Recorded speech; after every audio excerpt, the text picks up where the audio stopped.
اب جو لوگ اس وقت تنگیوں میں مبتلا ہیں، مصیبتوں میں مبتلا ہیں، آزمائشوں میں مبتلا ہیں، وہ غور سے سنیں۔ حضرت سیدنا علی المرتضیٰ شیر خدا کرم اللہ وجہ الکریم کے پاس ایک شخص آیا، کہنے لگا حضرت ہمیں کس طرح پتہ چلے گا کہ انسان پر آنے والی مصیبت سزا ہے یا آزمائش ہے؟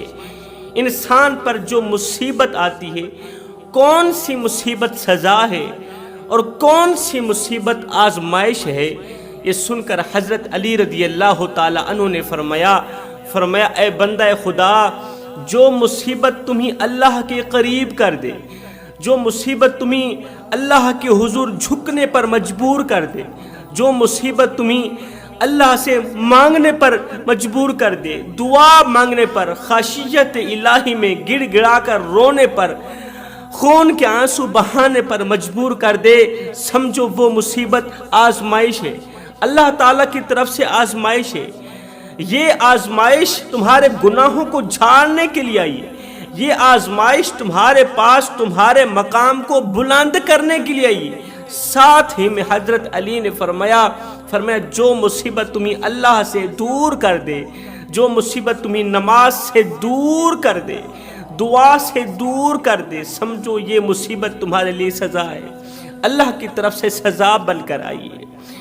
حضرت حکیم لقمان نے اپنے بیٹے کو نصیحت کرتے ہوئے فرمایا، اے میرے بیٹے، جب بھی تجھے کوئی مصیبت پہنچے تو اسے اپنے حق میں بہتر سمجھنا۔ جب بھی تجھے کوئی مصیبت پہنچے میرے بیٹے، جب بھی تجھے کوئی غم پہنچے، جب بھی کوئی پریشانی آئے تو اسے اپنے حق میں بہتر سمجھنا۔ یہ بات دل میں بٹھا لینا کہ تیرے لیے اسی میں بھلائی ہے، اسی مصیبت میں، اسی آزمائش میں تیرے لیے بھلائی ہے۔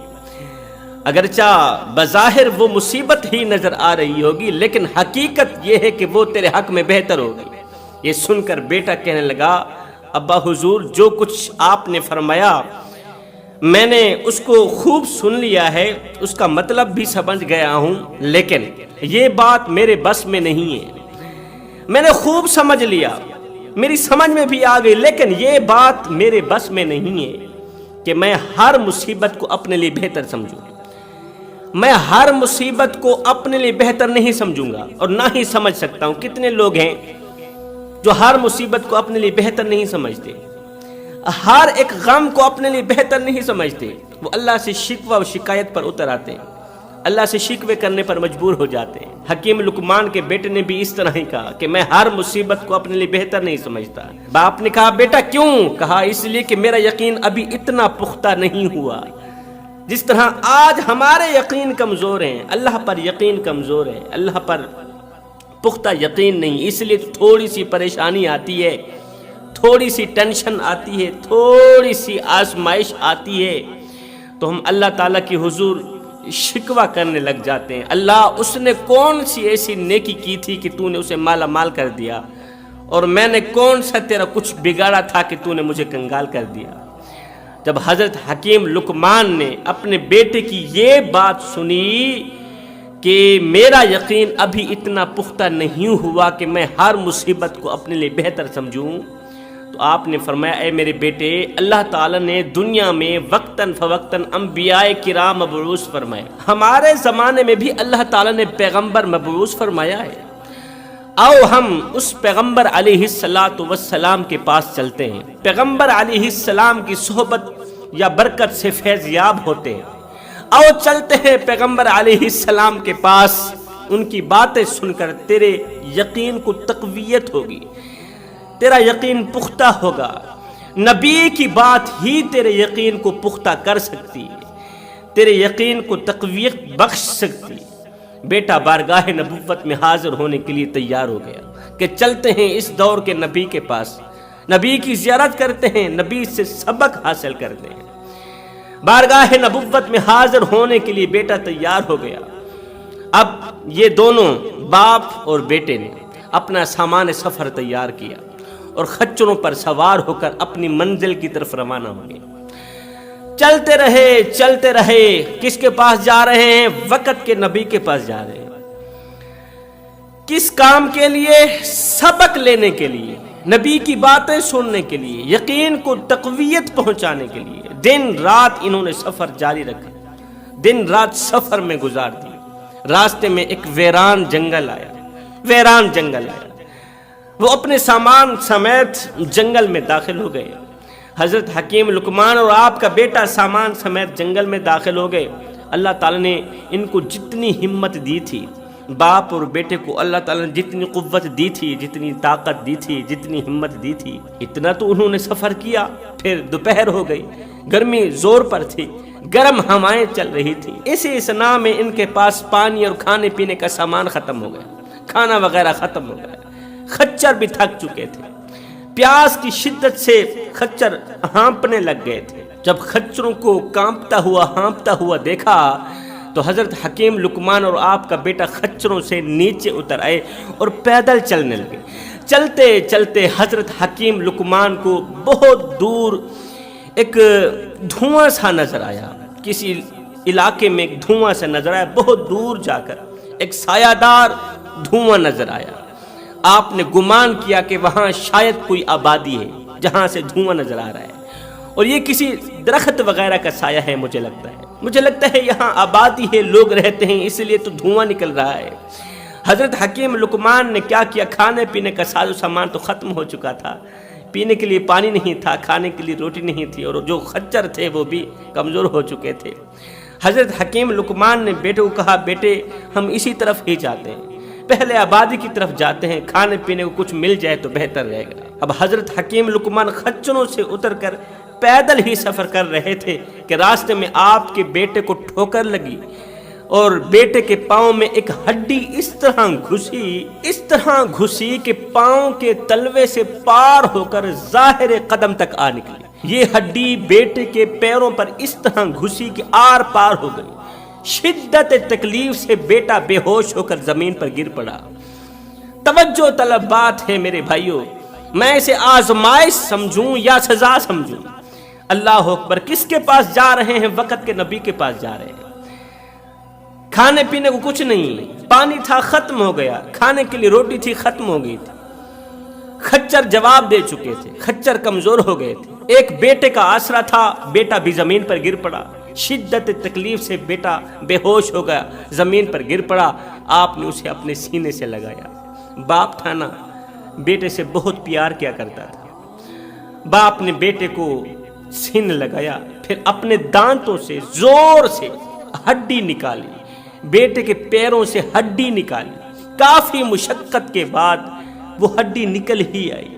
روتے رہے، چیختے رہے، چلاتے رہے۔ بیٹے کی یہ حالت دیکھ کر آپ شفقت پدرانہ کی وجہ سے خون کے آنسو بہا کر روتے رہے، دعا کرتے رہے، اللہ مجھے میرے بیٹے کی جان بخش دے، میرے بیٹے کو کچھ نہ ہو، میرے بیٹے کو کچھ نہ ہو۔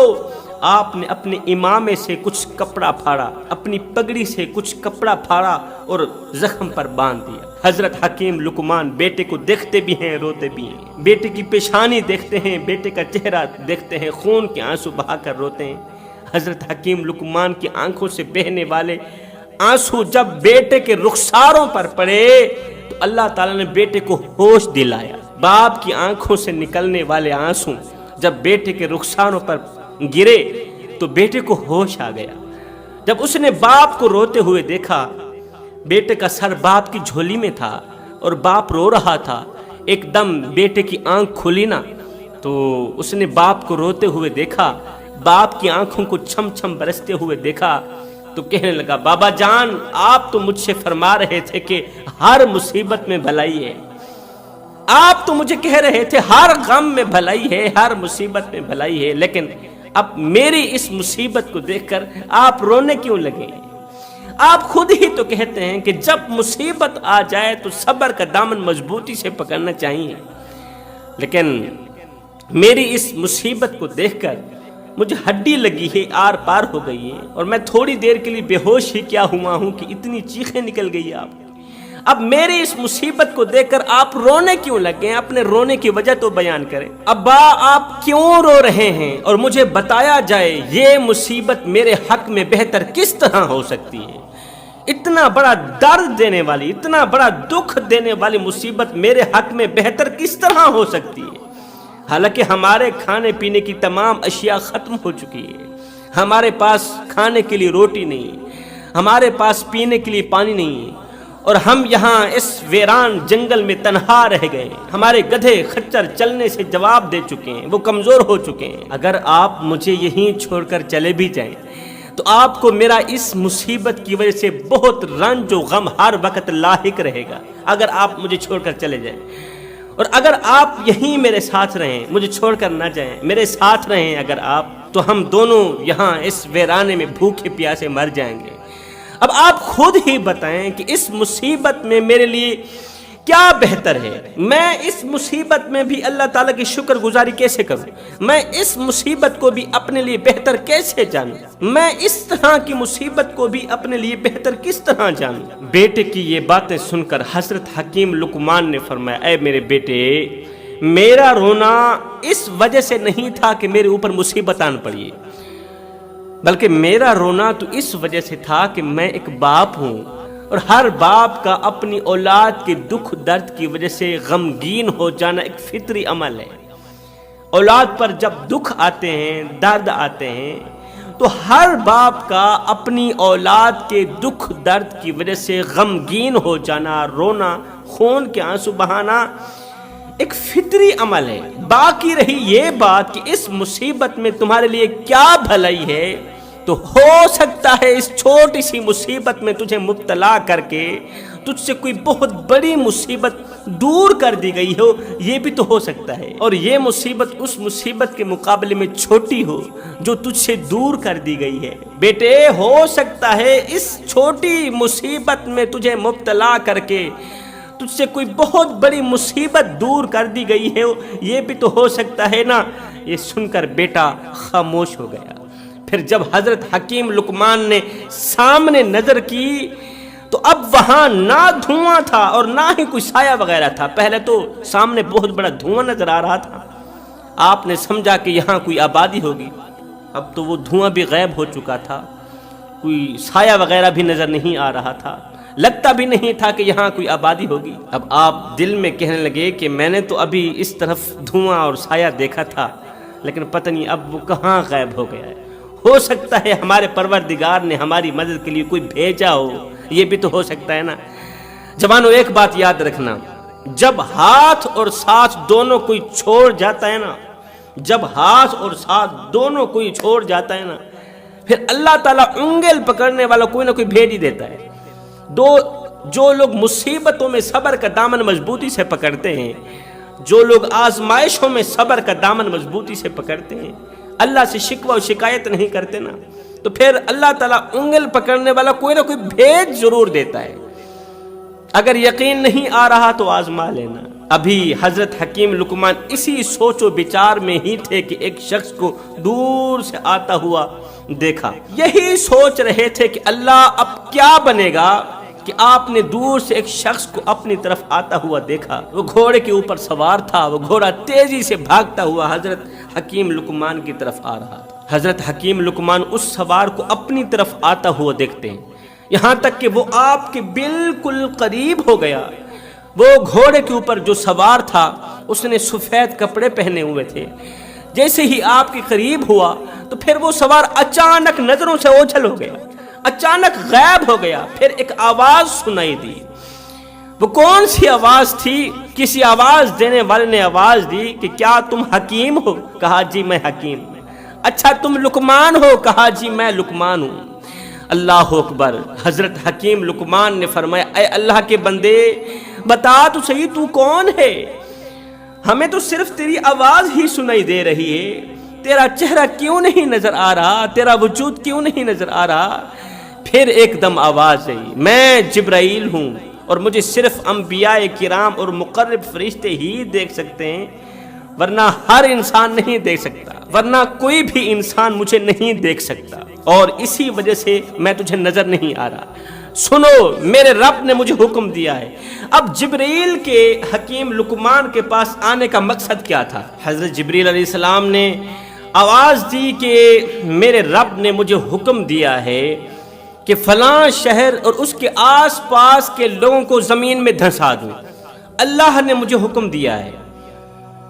کہ فلاں شہر اور اس کے آس پاس کے لوگوں کو زمین میں دھسا دوں، فلاں شہر کو تباہ و برباد کر دوں، لیکن مجھے خبر دی گئی ہے کہ تم دونوں بھی اسی شہر کے آس پاس ہی جا رہے، مجھے خبر دی گئی ہے کہ تم دونوں باپ اور بیٹا بھی اسی شہر کی طرف ہی جا رہے، تمہارا گزر اسی شہر کے قریب سے ہی ہوگا۔ جب مجھے پتا چلا تو میں نے اپنے پروردگار سے دعا کی کہ وہ تمہیں اس شہر کے جانے سے روک دے۔ میں نے اللہ سے دعا کی، اللہ اگر حکیم لقمان اسی شہر کے قریب سے گزرا تو وہ بھی دھنسایا جائے گا، وہ بھی تو تباہ و برباد کر دیا جائے گا۔ جب مجھے تیرے آنے کی خبر ملی تو میں نے اللہ سے دعا کی، یا باری تعالیٰ تو حکیم لقمان اور اس کے بیٹے کو اس شہر سے جانے سے روک دے جس شہر کو میں تباہ و برباد کرنے والا ہوں۔ اس لیے میرے اللہ نے تم پر کرم کیا، احسان کیا کہ اللہ تعالیٰ نے تمہیں اس چھوٹی سی آزمائش میں ڈال دیا اور تیرے بیٹے کے پاؤں میں ہڈی چبھا دی، تیرے بیٹے کے پاؤں میں ہڈی چبھ گئی۔ اللہ تعالیٰ نے تمہیں اس چھوٹی سی مصیبت میں ڈال دیا، اس چھوٹی سی آزمائش میں ڈال دیا اور تم بڑی مصیبت سے بچ گئے۔ تم ایک چھوٹی مصیبت کی وجہ سے، چھوٹی سی مصیبت میں مبتلا ہو کر ایک بہت بڑی مصیبت سے بچ گئے، زمین میں دھنسنے سے بچ گئے۔ آج اگر تم اس شہر کے قریب سے گزرتے تو تم تباہ و برباد ہو جاتے۔ جس جگہ سے تمہیں دھواں نظر آ رہا تھا نا، یہ وہی دھواں تھا جس شہر کو میں نے ابھی اور اسی وقت تباہ و برباد کیا ہے۔ تو حضرت حکیم لقمان نے پوچھ ہی لیا، اے جبریل جاتے جاتے مجھے اتنا تو بتا دے کہ جس بستی کو تو نے تباہ و برباد کیا، اس بستی میں رہنے والے لوگ کون سے گناہ کرتے تھے؟ آخر کن گناہوں نے بستی کو تباہ و برباد کر ڈالا، لوگوں کو زمین میں دھنسا دیا، اللہ اکبر، لوگوں کو اللہ کے غضب کا نشانہ بنا دیا، اللہ کے عذاب کا مستحق بنا دیا۔ تو جبریل علیہ السلام نے کہا، اے لقمان، اس بستی کے لوگ 3 گناہ بڑے شوق سے کرتے تھے۔ نمبر 1، جب اللہ تعالیٰ انہیں مصیبتوں میں مبتلا کرتا تو وہ اللہ تعالیٰ سے شکوہ و شکایت پہ اتر آتے تھے، وہ اللہ تعالیٰ سے شکوے کرتے تھے، شکایت کرتے تھے، وہ اللہ کی ذات کو گالیاں دیتے تھے، اللہ کی ذات کو برا بھلا کہتے تھے، یا اللہ فلاں نے کون سی ایسی نیکی کی کہ تو نے اسے مالا مال کر دیا، اور ہم نے کون سا تیرا کچھ بگاڑا ہے کہ تو نے ہمیں کنگال کر دیا۔ اس طرح کی باتیں کرتے تھے۔ مطلب کہ زندگی میں اگر آزمائشیں آئیں، مصیبتیں آئیں، دکھ آئیں، تکلیفیں آئیں تو اللہ تعالیٰ سے شکوہ نہیں کرنا چاہیے۔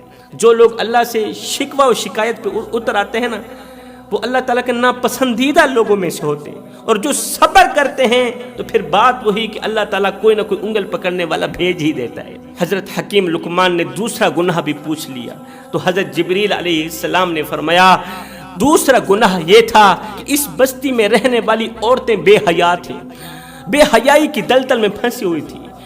وہ شوہر کی اجازت کے بغیر گھر سے باہر نکلتی تھی، شوہر کی غیر موجودگی میں دوستوں کو اپنے گھر میں بلاتی، ان سے لذتیں اٹھاتی، نفس کی پجاری تھی، نفسانی خواہشات کی پجاری تھی۔ وہ شوہروں کی ناشکری کرنے والی عورتیں تھیں، شوہروں کو دکھ دینے والی، درد دینے والی، ان کی نعمتوں کی بے قدری کرنے والی عورتیں تھیں، اور یہ عمل میرے اللہ تعالیٰ کو بہت ہی زیادہ ناپسند تھا۔ اس عمل نے اس عورتوں کو تباہی کی دلدل میں پھنسا دیا۔